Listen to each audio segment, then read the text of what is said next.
Bonsoir à tous, bienvenue au journal. Voici les titres de ce soir.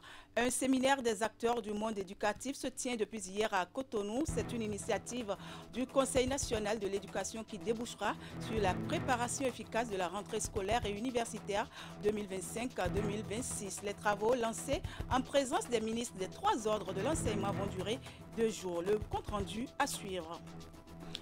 Dans ce journal, nous recevrons Idrissou Boukari, notre envoyé spécial qui est actuellement à Banjul, la capitale de la Gambie, où se déroule ce vendredi 25 juillet la cérémonie officielle de la première édition du prix d'excellence de la CEDEAO pour les journalistes. Une cérémonie au cours de laquelle les lauréats recevront leur distinction. Ce sera dans quelques minutes.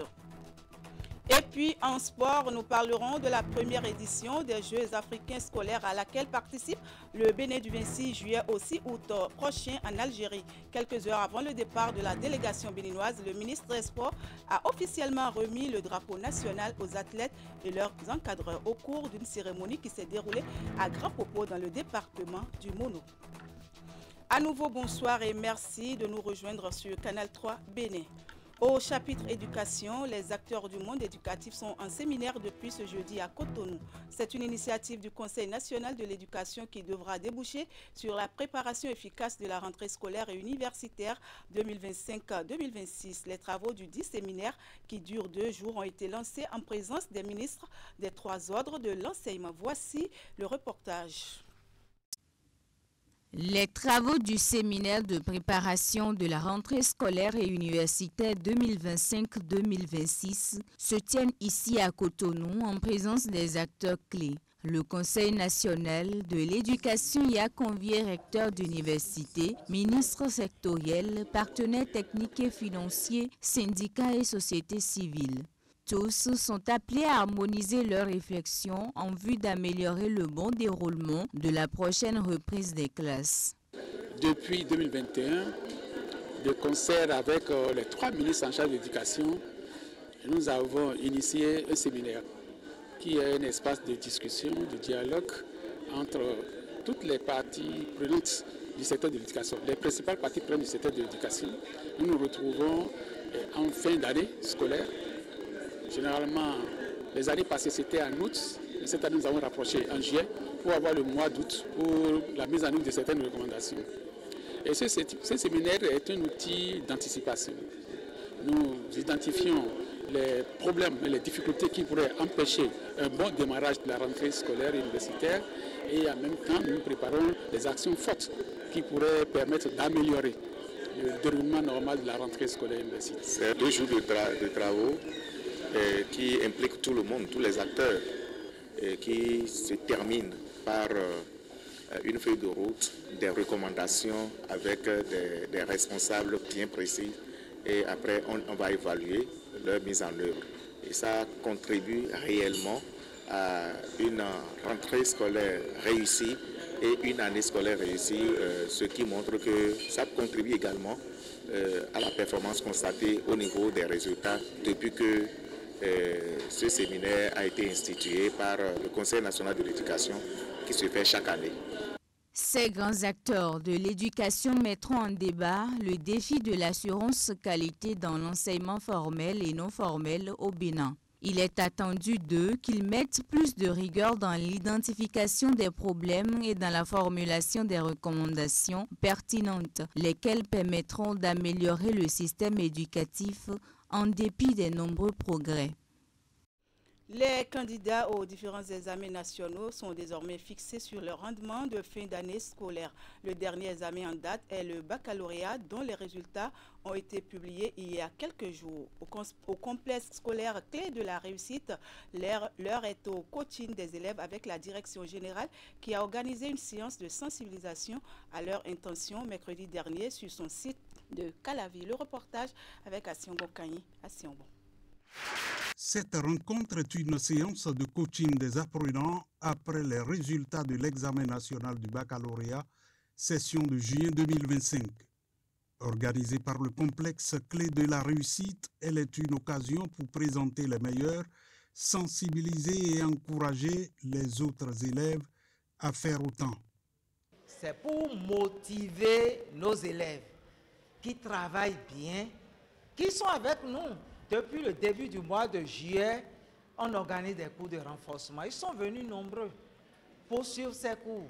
Et on veut les amener à se dépasser. À se dépasser. Et clé de la réussite n'est pas le collège qui recrute seulement les meilleurs. On prend tout. Tout. Une fois que vous avez le niveau de la classe de terminale, on vous accepte. Et nous avons des professeurs qui sont fidèles à nous depuis plus de 22 ans, qui se battent, qui se donnent pour les cours, qui se donnent pour les TD gratuits, organisés tout au long de l'année. Lorsque vous êtes à clé de la réussite, vous n'êtes pas poussé à prendre des répétiteurs. On fait tout à votre place. Nous avons une administration dynamique qui coach aussi les élèves pour les pousser à se surpasser. Et voilà la somme de ces résultats. Sur les 275 admis, le complexe clé de la réussite a obtenu 5 mentions très bien, 25 mentions bien et 66 assez bien. Les admis avec mention très bien livrent leurs secrets à leurs jeunes frères et sœurs et les exhortent à se fixer des objectifs. Comme conseil à donner à mes camarades, je vais les inviter à avoir confiance en eux, persévérer, ne surtout pas baisser les bras, car il y aura forcément des obstacles qu'ils devront franchir.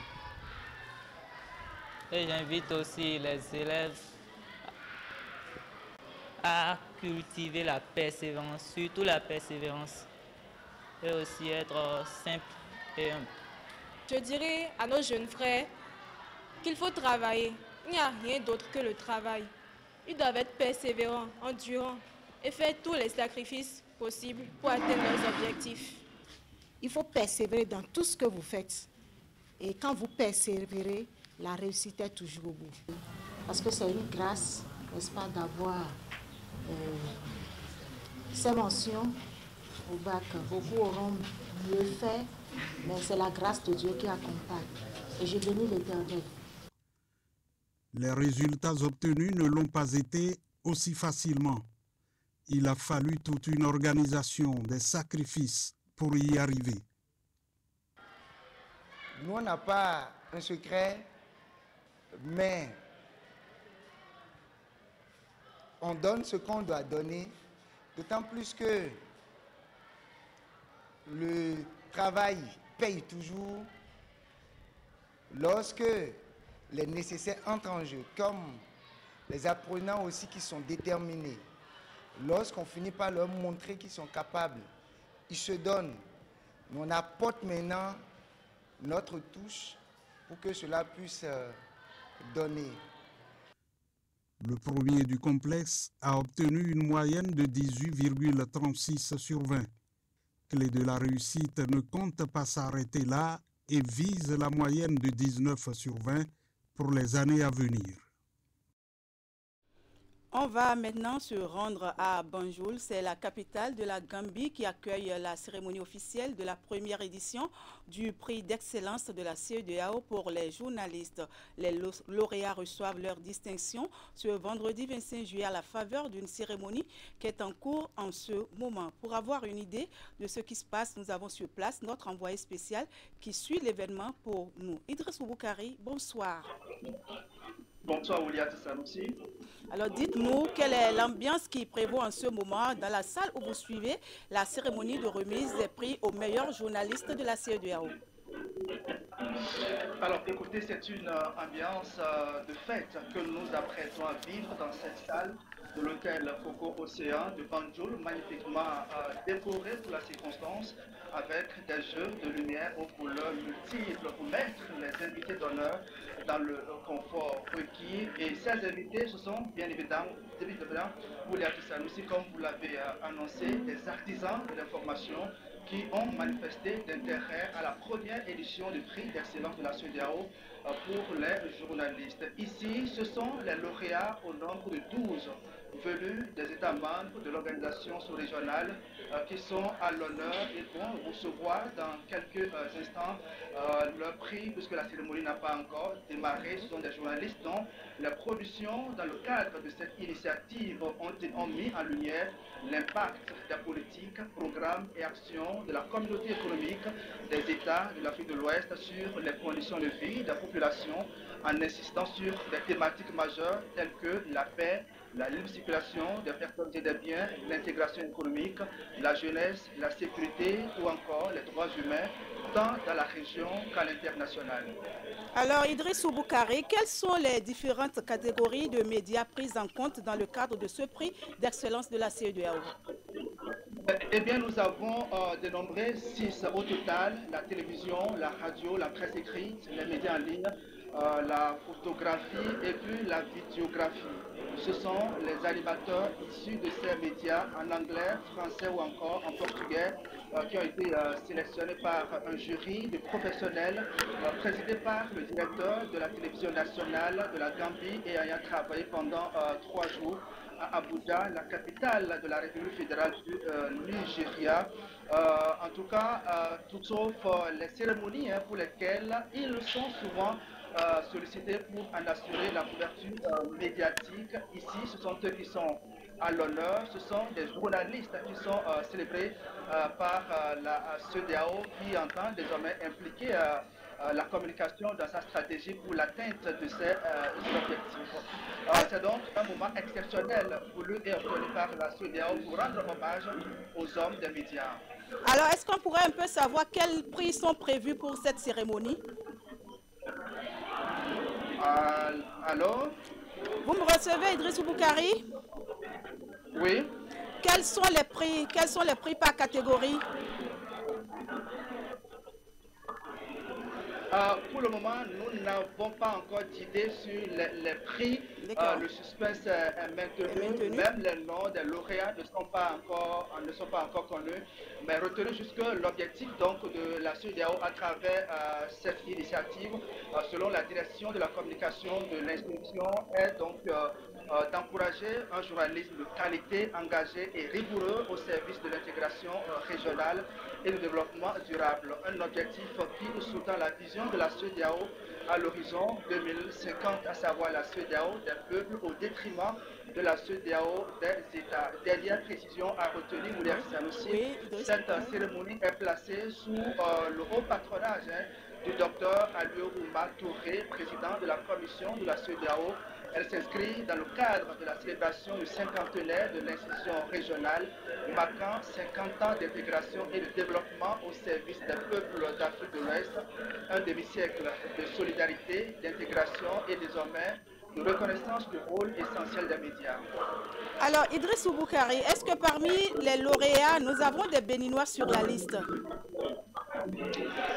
Oui, pour le moment, il est difficile de savoir qui est en réalité lauréat de ce prix, puisque le suspense est toujours maintenu par les organisateurs.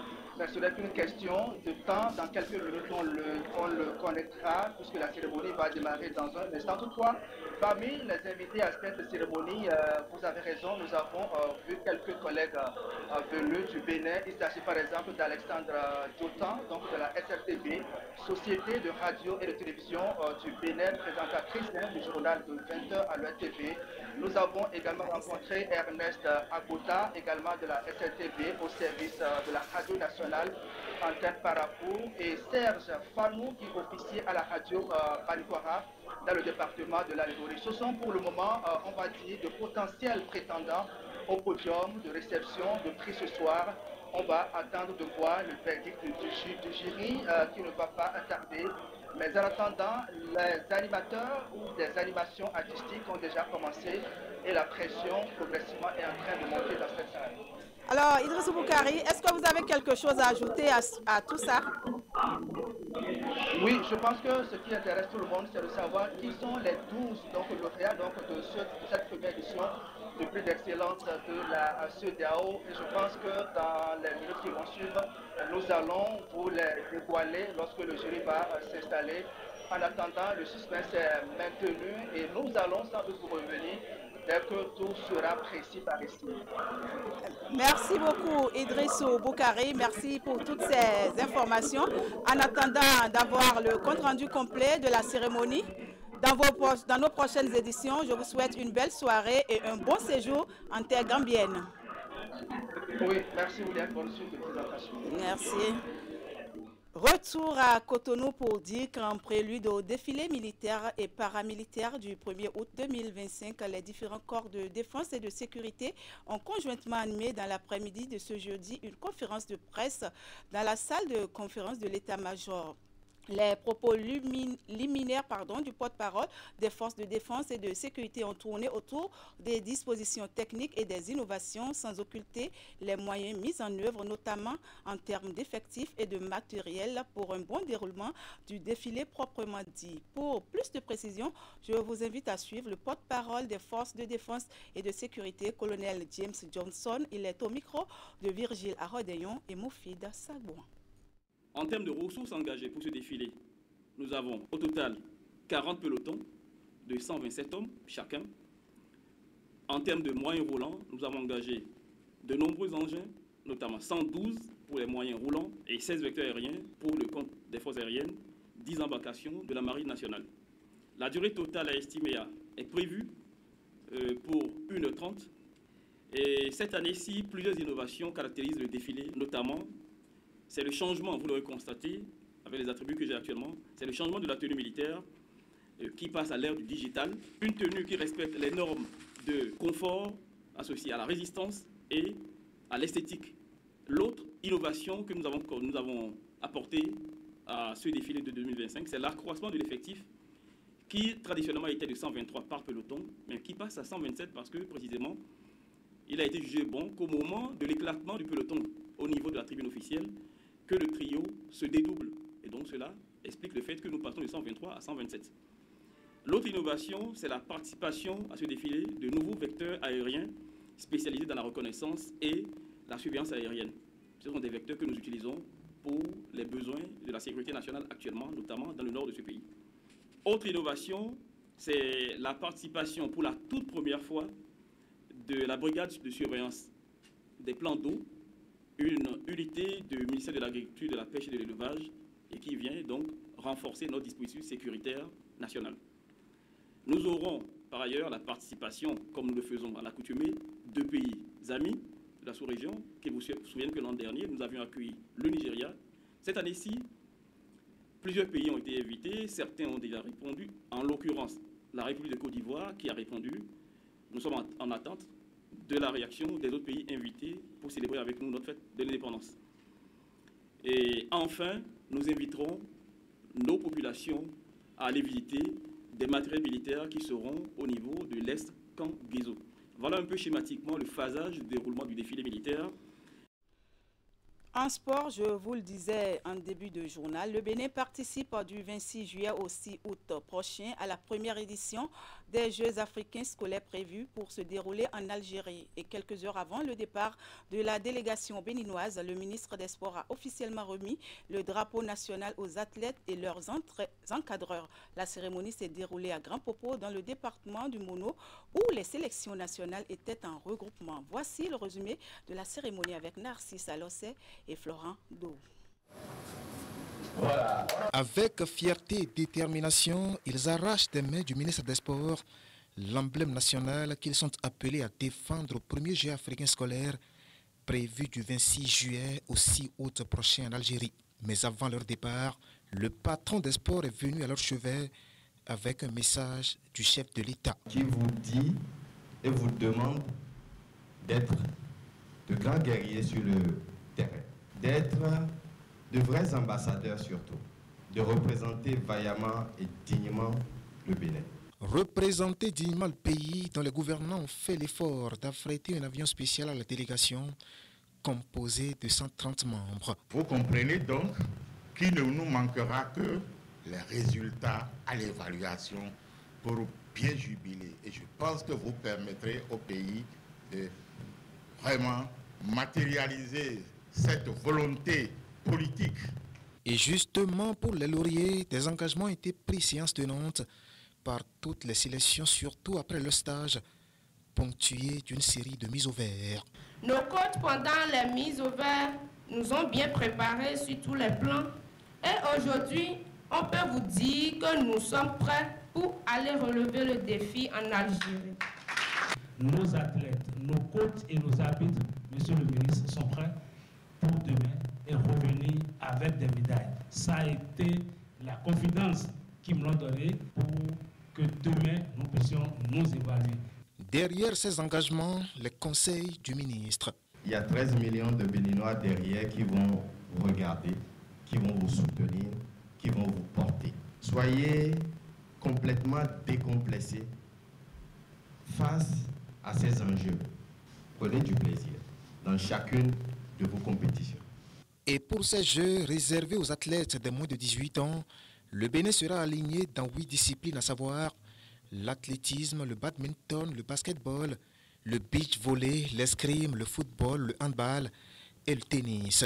Pour la conquête des médailles, les porte-étendards du pays, eux, entendent livrer un combat, comme le dit une partie de l'Aube Nouvelle. Livré au prix du sang, des combats éclatants.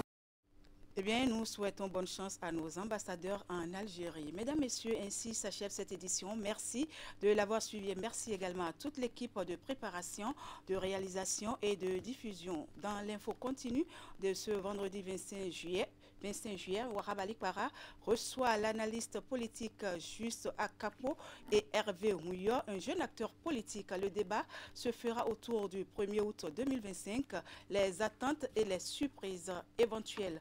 Prenez donc le rendez-vous pour tout à l'heure à 20h. Je vous souhaite une belle soirée et un excellent début de week-end en compagnie des programmes de Canal 3 Bénin. Au revoir.